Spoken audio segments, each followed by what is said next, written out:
The Attorney-General has the call. Thank you, Mr Speaker, and I thank the member for her question.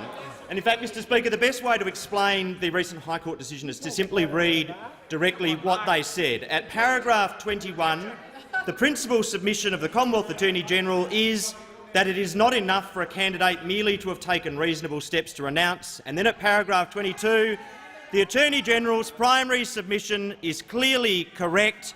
It reflects the law stated in Sykes and Cleary and re Canavan.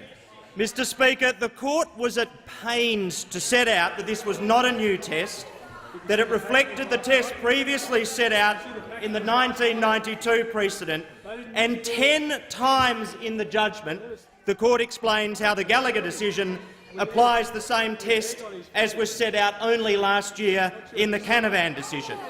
So whose description should we accept as correct, the 7 judges of the High Court or the Leader of the Opposition?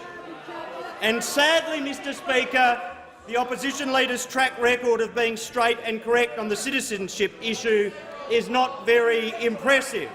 November last year, he was asked on the Today Show, "Can you guarantee no Labor members will be caught up in this?" Yes. Yes. A rolled goal guarantee. Yes, he said. But how did he get it so wrong, members? Was it shiftiness? Was it a propensity to say whatever he needs to get out of trouble at the time? Was it a willingness to deliberately mischaracterise the law in a cynical delaying tactic? No, members, it was the lawyer's fault. That's how it all went wrong. That's what our lawyers were saying to us.